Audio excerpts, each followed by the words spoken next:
mesdemoiselles, messieurs, bonjour. Je m'appelle Serge Petit-Demange et suis le président fondateur du Mouvement pour le renouveau d'une République démocratique et citoyenne créé en octobre 2005. Nous sommes le 14 juillet 2011. Séquence 2. Dans cette troisième vidéo, je vais parler de l'argent du Trésor, de la Nation, du budget de la France provenant de nos impôts directs et indirects, contributions votées par le Parlement et qui servent aux dépenses officielles et occultes. Rapide rétrospective. C'est en 1975, sous le tandem Giscard d'Estaing-Chirac, qu'est né le premier déficit budgétaire de la France.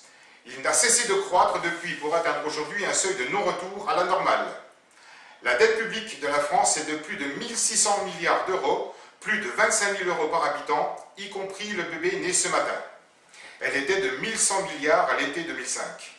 Chaque seconde qui passe nous enfonce de 5 500 euros, une dérive budgétaire intolérable découlant d'une gestion désastreuse. Peut-on un jour imaginer le dialogue suivant? Bonjour, monsieur le banquier. Nous sommes une famille de citoyens français modèles, honnêtes, travailleurs. Nous avons 2 enfants. Les dirigeants politiques, que nous connaissons depuis trop longtemps déjà, nous appellent la classe moyenne ou la France d'en bas. Les médias nous ont appris que notre beau pays était entêté au-delà de toute espérance de retour à la normale, parce que des gens incompétents, sans scrupules, flatteurs, fripons, ambitieux, pour la plupart pourtant issus des grandes écoles de la République, Sciences Po, l'École nationale d'administration pour ne citer qu'elle, n'avaient pas su respecter et faire respecter l'article 9 de la Déclaration des principes essentiels de l'ordre social et de la République. Alors, par civisme, par amour pour notre merveilleux pays, nous venons contracter un emprunt de 100 000 euros afin que ces flatteurs, ces fripons et ces ambitieux, par ailleurs grands commis de l'État, puissent continuer à s'enrichir, de nuire à la République, à nous nuire en toute impunité. Bien sûr, nous sommes conscients que cet emprunt pour le compte exclusif de l'État, argent dont nous ne verrons jamais la couleur, va nous pénaliser pour longtemps dans notre vie. Mais nous sommes de fiers et braves Français de la classe moyenne, de la France d'en bas. Nous acceptons de nous sacrifier pour cette belle et noble cause, la remise en ordre des finances de l'État, du renflouement de ses caisses. Tant pis pour nous si nous sommes placés en redressement judiciaire civil ou si nous sommes contraints de vendre notre belle maison ou qu'un huissier vienne nous la saisir. Seul compte pour nous, avant tout, premièrement, le renouveau de notre noble pays en exemple de démocratie, de liberté, d'égalité et de fraternité. Deuxièmement, l'absolution sans condition des fautes commises par ces flatteurs, fripons et ambitieux, ceci depuis des décennies. Nous acceptons de nous endetter sans réserve afin de leur fournir à nouveau les moyens de nous nuire. Cette dette ne peut être remboursée en l'état, sauf à appliquer une méthode radicale que je vais développer. Ça ne va pas du tout plaire à celles et ceux concernés. Ça servira d'exemple aux responsables politiques issus des urnes l'année prochaine. Les événements de ces 5 dernières années ont été riches en affaires en tout genre. Personnellement, les 2 gouttes qui ont fait déborder le vase de mon acceptation des choses sont, premièrement, l'affaire des 12 000 euros de cigares de Christian Blanc, ancien patron d'Air France et de la RATP, donc nommé par le gouvernement, ex-secrétaire d'État au développement, cigares payés avec l'argent du contribuable, une pégadille, je vous l'accorde, par rapport à d'autres détournements de fonds publics. Je me dis que si, pour un Christian Blanc découvert, combien d'autres énergumènes de la même engeance sont passés à travers et pour un total de combien de milliards d'euros. Deuxièmement, la prise en charge par l'UMP, fin 2010, d'une partie de l'accord financier survenu entre Chirac et Delanoë, 1 650 000 euros sur 2 200 000, pour que Delanoë retire la plainte pour emploi fictif à la mairie de Paris, les 550 000 euros restants ayant été réglés par Chirac lui-même sur ses fonds propres. Question évidente que je pose, d'où proviennent ces 550 000 euros? Chacun agit et réagit selon ses propres motivations, ses propres convictions. Celles du mouvement pour le renouveau d'une République démocratique et citoyenne sont limpides et très intéressées. Faire rendre des comptes à celles et ceux qui ont escroqué la République, qui nous ont volés. On ne peut parler de l'argent de la France sans faire état des évasions fiscales, des fraudes aux prestations familiales, des stars du cinéma, du sport et de la chanson qui vivent hors de France afin de ne pas y payer l'impôt sur le revenu et naturellement des fonds secrets versés pendant des décennies à l'ensemble des membres du gouvernement de droite comme de gauche, ministres, communistes et écologistes inclus. En 2001, cela représentait plus de 130 000 francs par mois, 19 870 euros non déclarés. On ne peut aussi faire l'impasse sur l'association SOS Racisme d'Harlem Désir, actuel premier secrétaire par intérim du Parti Socialiste qui, toujours en 2001, sur ordre du Premier ministre Jospin, a perçu la somme de 1 500 000 francs, 228 673 €, somme puisée sur les fonds secrets pour ne pas être déclarée en liquidation judiciaire. En novembre 2005, sur les fonds propres de son président fondateur, le Mouvement pour le renouveau d'une République démocratique et citoyenne a écrit en recommandé avec accusé-réception à 33 responsables politiques pour leur demander de faire état de leur fortune passée et présente. Seuls les services de la présidence de Jacques Chirac et Dominique Voynet nous ont répondu, Voynet nous confirmant à la fois l'existence de ces fonds occultes, mais aussi en dénonçant ses petits camarades de dissimulation de revenus, Chevènement, alors ministre de l'Intérieur, et Jospin, son chef, Premier ministre cohabitationniste de Chirac. Bel exemple d'harmonie gouvernementale. Tout l'argent détourné, volé au trésor de la nation doit être remboursé de gré ou de force, indépendamment des sanctions judiciaires qui en découleront. Mais comment faire? Cela est beaucoup plus simple qu'il n'y paraît. L'action à mener est basée sur l'application de l'article 9 de la Déclaration des principes essentiels de l'ordre social et de la République, qui stipule que tout citoyen qui a pris part à l'administration de la France doit à tout moment se tenir prêt à faire état de sa fortune passée et présente.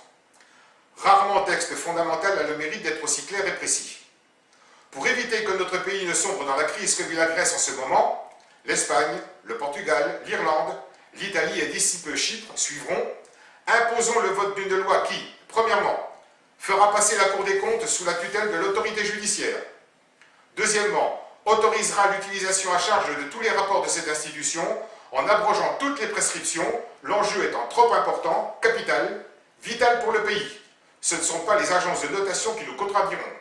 Troisièmement, permettre l'ouverture d'une enquête administrative et judiciaire concernant l'ensemble des hommes et femmes politiques ayant exercé la fonction de président de la République, secrétaire général de l'Élysée, Premier ministre, ministre et secrétaire d'État, maire, conseillers régionaux et généraux, des élus ayant exercé les mandats de députés, sénateurs, dirigeants syndicaux, présidents d'associations ayant perçu des subventions de l'État, du corps des hauts fonctionnaires civils et militaires, des patrons d'entreprises nommés par le gouvernement, EADS, Air France, EDF-GDF, ERDF, SNCF, Réseau Ferré de France, RATP, France Télévisions, Areva, pour ne citer que, et ce depuis le gouvernement Chirac de mai 1974, considérant immorale, intolérable toute prescription dont les voleurs, fraudeurs, escrocs potentiels pourraient éventuellement bénéficier.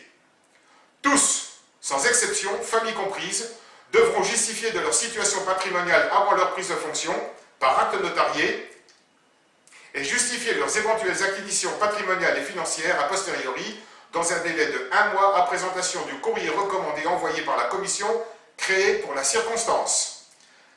Si l'enquête menée devait révéler des malversations commises au détriment de la nation, donc à notre détriment, une plainte pour vol, détournement de fonds publics, escroquerie, abus de position dominante, abus de pouvoir, abus de confiance, enrichissement personnel, ainsi que de tout chef d'accusation que l'enquête serait amenée à découvrir, du style prise illégale d'intérêt, abus de biens sociaux ou encore délit d'initié, suivi de la mise en examen des prévenus, sera déposé en tant que premier magistrat par le nouveau président de la République lui-même, Sarkozy s'il est réélu, Madame Le Pen si elle est élue, ou le candidat socialiste issu de leur primaire. Cette action judiciaire doit figurer dans le programme électoral des candidats. La plainte sera instruite par l'autorité mise en place. Concernant l'ensemble des personnes visées, au regard de l'article 384 du Code de procédure civile, le décès n'éteindra pas l'enquête qui se portera sur les biens éventuellement transmis par héritage. Le but clairement défini est de faire rembourser tous les élus et nommés qui ont profité de leur passage aux affaires de la France pour s'enrichir personnellement ou enrichir leurs familles et proches collaborateurs, mais aussi de dédouaner celles et ceux qui se sont comportés de façon honnête et désintéressée, ceci afin de démontrer la volonté affichée des nouveaux dirigeants à vouloir restaurer le climat de confiance tant souhaité sans lequel rien n'est possible. Les restitutions pourront être mises en vente par les services de l'État. Les résultats seront publiés au journal officiel de la République française. Dans un second temps, sachant qu'aucune femme, aucun homme politique actuel de quelque bord qu'il soit ne peut agir en conséquence sans admettre sa part de responsabilité dans le déclin financier de la nation, au nom de la France, le gouvernement nommé à l'issue des prochaines élections de 2012 déposera un dossier de surendettement près la Banque Centrale Européenne demandant l'effacement de la dette de la France, tout comme la France s'est effacée la dette à son égard, dette contractée par des pays dits en voie de développement, dont on sait qu'ils sont dans la plus parfaite incapacité de rembourser leurs créanciers, non-remboursement venant d'autant gréver notre dette publique. Le système financier et monétaire international s'effondre. Ce qui est dû à court terme dans le monde atteint 400 000 milliards de dollars contre une production mondiale totale estimée à environ 43 000 milliards de dollars. Le créancier ne peut plus être remboursé par l'emprunteur, ce qui démontre une situation de faillite globale. La France n'est pas la seule dans cette situation financière insurmontable. C'est le monde entier qui est en état de faillite totale. De toute évidence, à court ou moyen terme, et nécessairement avec de nouvelles têtes, les pays de la zone euro devront, un jour pas si lointain, s'asseoir autour d'une table pour revoir l'ensemble de la copie monnaie unique. Une remise en cause à la valeur euro ancienne monnaie n'est pas à écarter. Pour rester dans le domaine de l'argent, considérant que si toute peine mérite salaire, mais tout mandat confié par le peuple se devant d'être avant tout désintéressé, décision sera aussi prise de diminuer le traitement des ministres et secrétaires d'État, Premier ministre inclus, de minimum 1 500 € mensuels, ceci afin d'assainir une situation malsaine amplifiée par Jean-Pierre Raffarin, alors Premier ministre, qui a fait augmenter ces mêmes traitements de 70% en 2002, tout en refusant dans le même temps une augmentation du SMIC, et accentuée par l'auto-augmentation de 270% du salaire élyséen de Sarkozy. Le traitement des députés et des sénateurs sera lui aussi revu à la baisse dans les mêmes proportions. Concernant l'ensemble du corps législatif, leur traitement sera lui aussi amputé de 1 500 € mensuels et sera compensé par une augmentation de leurs possibilités de déplacement, ceci afin de permettre une plus grande assiduité que l'on est en droit d'attendre de la part de nos dirigeants élus. Il est anormal qu'une centaine de députés soient régulièrement absents de l'hémicycle. Il est choquant, insultant que des responsables politiques et autres, élus et nommés, continuent de nuire à la République en toute impunité. Nous refusons officiellement que des élus, soi-disant responsables politiques, fument aux frais du contribuable. Je ne doute pas un instant que nous sommes bien compris. Prenons la parole pour nous faire entendre et comprendre. Imposons-la de force s'il le faut. Une attitude courageuse, volontaire, loyale, patriote peut encore changer le cours des choses.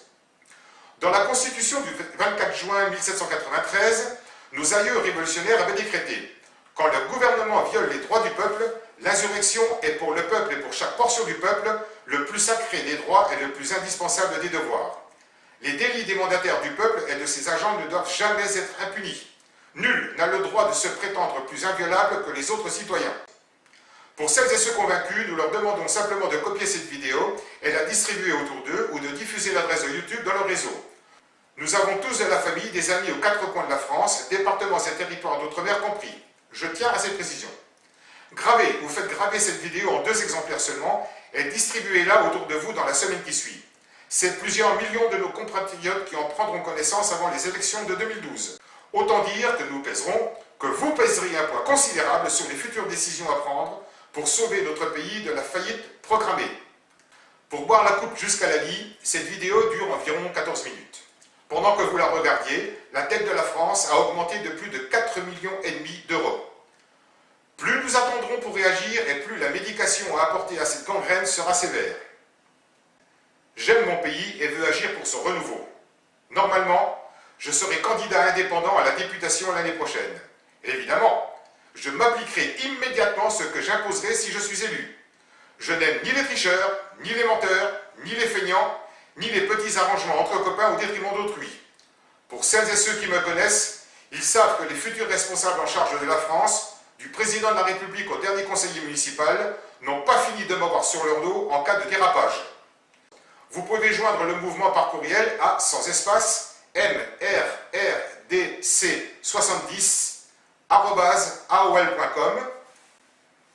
Je vous donne rendez-vous en 2012. À très bientôt. Juste une précision avant de vous quitter temporairement. Nous sommes conscients que ce message, dont l'original est conservé, risque d'être modifié par des esprits malveillants. Quel qu'il soit, qu'ils sachent que toute utilisation déformée, tronquée ou sortie de son contexte verra son ou ses auteurs poursuivis.